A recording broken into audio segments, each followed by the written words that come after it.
This right here, $4,000 veneered MDF, mass-produced. And a couple years, maybe heading to the curb. Or this, handcrafted, rare, and ready for another 50 years. We call this a Rareloom.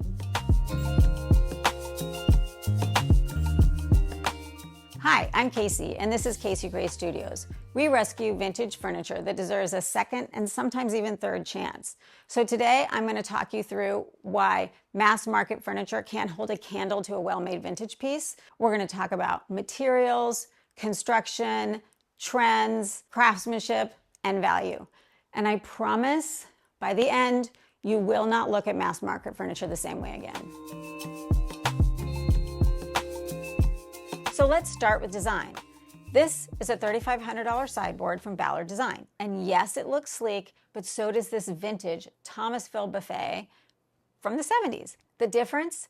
The vintage one isn't trying to imitate character, it already has it. What's funny though is that to ensure a vintage piece has the widest appeal, we often remove details so it won't look too dated. The additional details that retailers add are very trend-centric, which can limit your desire to keep a piece long-term. Highly trendy design concepts are way better spent on decor and accessories.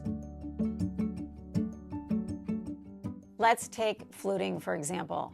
Much of the new furniture market and DIY painted furniture is flooded with fluting. Some of it in a minimal application can be classic, but it's often paired with all these rounded shapes that are now everywhere. I personally don't believe the rounded shapes will last all that long. It comes from the postmodernist era of the 70s and 80s, which I've already lived through and don't find that novel now. Some of the interpretations on upholstered furniture is interesting and can make a great statement piece, but sooner or later we will all tire of it. And I'll tell you, here in the Pacific Northwest, new houses were built with curved corners back in the 70s and 80s instead of a normal square corner. And honestly, those houses now scream dated. And the fix is tens of thousands of dollars, depending upon the size of the house. The other trend we all see right now is arches. Although I feel like that has kind of slowed down quite a bit, it is actually a classic silhouette for doorways and comes from craftsman and bungalow homes going back to the 1920s. However, in this iteration, it's made its way into furniture, and again, I think it's going to make pieces look dated. So there's a lot of veneer in vintage, but what really matters is what's underneath it. In today's furniture, you're going to see a lot of particle board, but in vintage, you're going to see something more like a butcher block effect, where they've pieced together hard woods and then sanded it down to get a perfectly straight board. That is actually stronger and straighter than if this was one entire piece of wood. So I'm going to share the 6 main materials that are used in furniture manufacturing today. The first one is particle board. Think of it like a granola bar. It's wood bits and glue pressed into a shape. It's cheap, it's crumbly, and 1 ounce of water and it will disintegrate. It is not meant to last. The second one is MDF, medium density fiberboard. Think of it like a sponge cake. It's smooth and dense until it gets wet. It crumbles under pressure. It will not hold a screw. It's fine for show. It will not last long term. Next, MDO, medium density overlay. This is like a fondant cake. It's a strong plywood core in the middle, and then wrapped on the top and bottom is a smooth resin-coated overlay similar to the MDF. It's built for painted furniture and is somewhat durable, but underneath it is still a lot of glued layers that do create a fair amount of off-gassing. So think of plywood as lasagna. It's layers of wood veneers that are glued together for extra strength, like pasta sheets and meat baked into a shape. A good one will hold up beautifully, but cheap versions do fall apart.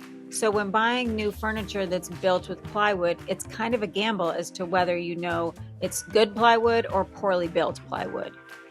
Lumber core is what I was just showing you underneath the veneer of that buffet. Think of it like an artisan sandwich. It's boards of real hard wood in the center that are wrapped on the top and bottom in a fine veneer. It's like the solid meat between 2 slices of artisan bread. It's strong, it's screw-friendly, and made to last. It's what most vintage furniture is made of and why it is actually still around. Solid wood is obviously the best material you can find in vintage, and I like to think about it like a prime rib. It's one solid premium cut. There are no fillers, no glues. It's beautiful, durable, and built to last. It does need care, but it is the real deal. So let's talk craftsmanship. On a new piece, mass-produced, you're not going to see dovetailed drawers.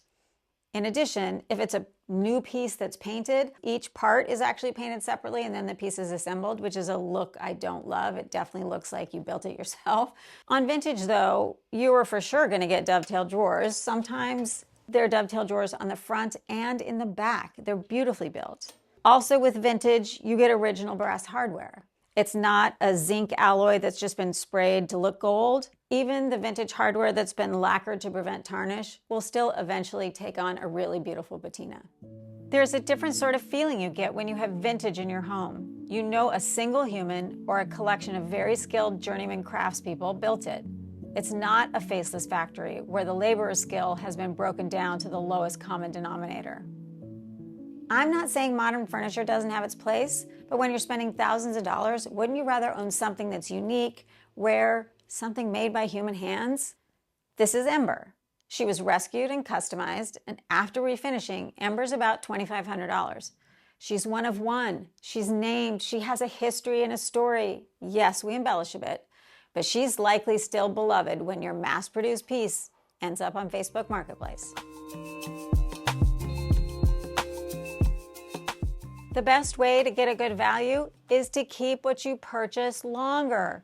Do we need any more IKEA bookshelves floating around in the world? I once saw an entire aisle of robot vacuums at Goodwill. I bet most of them ended up there because they were too complicated to use, but I could be wrong. So next time you're furniture shopping, pause before you hit add to cart. Take a beat.